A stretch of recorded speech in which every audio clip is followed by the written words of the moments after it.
नमस्ते नमस्कार, मेरा नाम है संदीप कुमार शुक्ला। आप देख रहे हैं class 24 SSC exams. SSC GD का एग्जाम सामने आ चुका है। आपको मालूम है कि जो एसएससी जीडी का एग्जाम है वो आपका 10 जनवरी से शुरू होने वाला है। 10 जनवरी, आज 7 जनवरी हो चुका है और 7 जनवरी, 8 जनवरी, 9 जनवरी, 10 जनवरी, टोटल आपके पास 3 दिन हैं जिनका एग्जाम ये शुरू के शिफ्ट में होने वाला है। तो उनको क्या पढ़ के जाना है, क्योंकि देखिए ऑलरेडी आपको पता है कि आपके जो एग्जाम में मैथ्स आने वाली है, ठीक है, अच्छी खासी मैथ्स आएगी आपके एग्जाम में। तो आपके एग्जाम में मैथ्स आ रहा है, आपके एग्जाम में रीजनिंग आ रहा है, आपके एग्जाम में जीके है, जीके में GK plus science plus current affairs आने वाला है और साथ ही साथ में हिंदी। जनरली लोगों ने हिंदी चूज किया है, कुछ लोगों ने इंग्लिश चूज किया होगा और इंग्लिश उन्हीं लोगों ने सेलेक्ट किया होगा जिनकी इंग्लिश बहुत अच्छी होगी। अदरवाइज मुझे लगता है कि मैक्सिमम लोगों ने हिंदी सेलेक्ट किया है। अब आपके पास मोटे मोटे 3 दिन 4 दिन, किसी का 11 का होगा, किसी का 12 का होगा, ज़्यादा दिन है नहीं आपके पास में। 3 दिन 4 दिन 5 दिन बचे हैं। आपको क्या पढ़ के जाना है अभी? जब आप अच्छी तैयारी करते हो, जब आप अच्छी तैयारी करते हैं, अच्छी पढ़ाई करते हैं, तो आपके दिमाग में हमेशा एक चीज़ आती है, जब भी पेपर पास में आता है आपको बहुत ज़्यादा घबराहट होती होगी। आपको लगता होगा ये छूट गया, मैथ्स पढ़ोगे तो रीजनिंग छूट गया, रीजनिंग पढ़ोगे तो लगेगा जीके छूट गया, जीके पढ़ोगे तो लगेगा साइंस छूट गया, साइंस पढ़ोगे तो लगेगा करंट अफेयर्स छूट गया। सबके साथ होता है, कोई बहुत बड़ी नई चीज़ नहीं है। बट ये जो 3-4 दिन होते हैं महत्वपूर्ण होते हैं, इसमें हमको क्या करना है कि हमको रिवीजन की तरफ फोकस करना है, कोशिश करना है कि मैक्सिमम रिवीजन कर पाएँ। अब सवाल ये कि भाई रिवीजन किस चीज़ का करोगे? क्या ये पॉसिबल है कि आप पूरी मैथ्स रिवाइज कर लो 4 दिन में? क्या ये पॉसिबल है पूरी रीजनिंग रिवाइज कर लो, पूरी इंग्लिश रिवाइज कर लो, पूरी हिंदी रिवाइज कर लो, या पूरा जीके रिवाइज कर लो, या करंट अफेयर्स रिवाइज कर लो? तो ऐसे में हमें ये सेलेक्ट करना होता है कि ऐसी कौन सी चीज़ है जो मिनिमम एफर्ट लगा के मैक्सिमम आउटपुट दे पाए। मिनिमम एफर्ट लगा के मैक्सिमम आउटपुट कौन सी चीज़ दे पाएगी? तो उसमें सबसे बेस्ट जो निकल के आता है वो निकल के आता है आपका करंट अफेयर्स। करंट अफेयर्स मैंने भी पढ़ाया है, आपको पता है, करीब 25 से 30-35 वीडियोस मैंने आपको दिया है करंट अफेयर्स के लिए। पिछले 2 साल का पूरा करंट अफेयर्स मैंने कराया है, जाके देख लीजिएगा। और उसमें मैंने क्या करा कि ढेर सारे टॉपिक्स कवर किए हैं, ओलंपिक किया है, आईपीएल किया है, अलग से प्लेलिस्ट देख लीजिएगा। प्लेलिस्ट बनी है 2021-22 करंट अफेयर्स के नाम की, वहाँ पर करीब 30-35-40 वीडियो मैंने किया है ना। तो वो वीडियो जरूर ध्यान से देख लीजिएगा करंट अफेयर्स के लिए, ताकि आपका रिवीजन हो जाएगा। 10-10 मिनट की वीडियोज हैं, सारे आप पढ़ के चल जाएंगे तो काम हो जाएगा। और मैं ये नहीं बोलता कि सारा पढ़ेंगे तो सारा सॉल्व हो जाएगा, बट कोशिश मेरी ये है कि जितना मैंने पढ़ा है कोशिश है मेरी वहाँ से बाहर चीज़ें ना जाने पाएँ।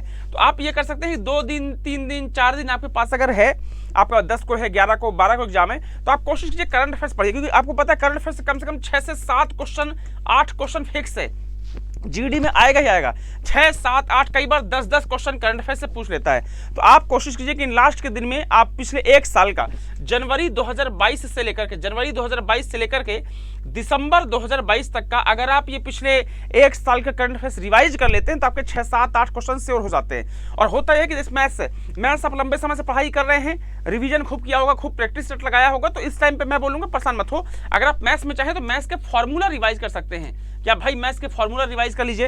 रीजनिंग में बहुत ज़्यादा फॉर्मूले होते नहीं, बहुत ऐसा कॉन्सेप्ट होता नहीं है। रीजनिंग जनरली लगभग बच्चों को आती है जिनकी मैथ्स अच्छी होती है। तो आप चाहें तो रीजनिंग में अगर कोई फॉर्मूले वगैरह हैं, उससे लिस्ट बनाए होंगे तो एक बार रिवाइज कर लीजिए।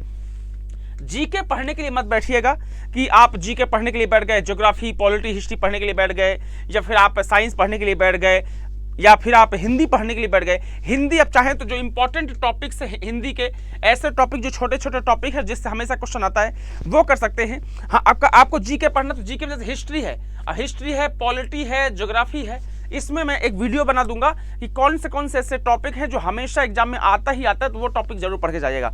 कुछ ऐसे टॉपिक्स होते हैं जिनका फिक्स है, पेटेंट होता है कि ये टॉपिक आएगा ही आएगा, वो टॉपिक आप पढ़ के जरूर जाइएगा। हिस्ट्री में, पॉलिटी में, ज्योग्राफी में, इकोनॉमिक्स में, मिसलेनियस, स्पोर्ट्स, कंप्यूटर, 5-5, 10-10 हमेशा टॉपिक होते हैं। जैसे लड़ाई युद्ध हो गया, संधियां हो गया, संस्थापक राजा हो गए, ये राजधानियां हो गई, ऐसे क्वेश्चन हमेशा आता है। बट अभी हमारे पास समय है नहीं, तो इसके लिए मैं वीडियो कर दूंगा। आज ही वीडियो आपको ये वाला मिल जाएगा कि कौन से ऐसे टॉपिक्स हैं जो आप यहां से पढ़ के जाएंगे तो आपका काम हो जाएगा। अदरवाइज आपको ये ड्यूटी है आपके लिए कि आप करंट अफेयर्स जरूर कर लीजिए। करंट अफेयर्स मिनिमम एफर्ट में मैक्सिमम रिजल्ट देता है। 1 साल का पूरा करंट अफेयर्स जरूर पढ़ के जाइएगा। और करंट अफेयर्स का सबसे बड़ी एक स्पेशल चीज़ ये होती है कि करंट अफेयर्स बहुत ही कम बार रिवीजन होता है। मैथ्स, रीजनिंग ऐसी है कि बार रिवीजन आपने कर लिया होगा, कई बार रिवीजन कर लिया होगा। बट करंट अफेयर्स ऐसी चीज़ होती है कि ज़्यादा रिवीजन इंसान कर नहीं पाता है, क्योंकि नई चीज़ होती है, तुरंत की चीज़ होती है। हो सकता है मैथ्स आप 2 साल से 3 साल से पढ़ रहे हो, रीजनिंग 2-3 साल से पढ़ रहे हो, इंग्लिश 2-3 साल से पढ़ रहे हो, हिंदी 2-3 साल से पढ़ रहे हो, जीके पढ़ रहे हो, बट करंट अफेयर्स 2-3 साल से नहीं पढ़ोगे। क्यों? क्योंकि करंट अफेयर्स हाल ही का करंट अफेयर्स है, आप बहुत बार रिवीजन नहीं कर पाए होंगे। तो आप अगर मैक्सिमम टाइम करंट अफेयर्स को रिवीजन में देंगे तो मुझे लगता है ज़्यादा बेस्ट होगा आपके लिए और आपको ज़्यादा फ्रूटफुल होने वाला है। क्लियर है? बाकी मैथ्स में, रीजनिंग में, जीके में, साइंस में कौन कौन टॉपिक पढ़ के जाना है, इस पर हम वीडियो जरूर करेंगे।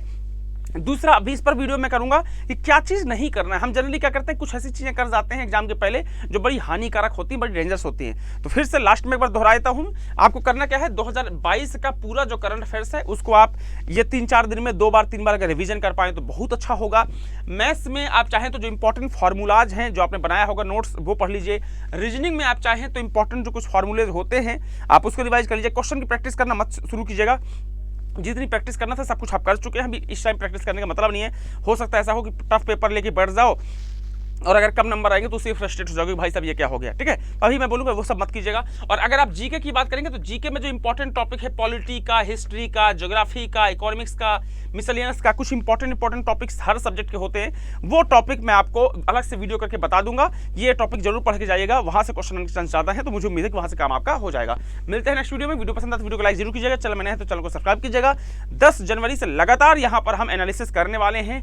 ऑल शिफ्ट का जीके का एनालिसिस करूंगा, जैसे सीजीएल में किया था वैसे हम जीडी में ऑल शिफ्ट का एनालिसिस करेंगे। मिलते हैं नेक्स्ट वीडियो में, तब तक के लिए बाय बाय, टेक केयर।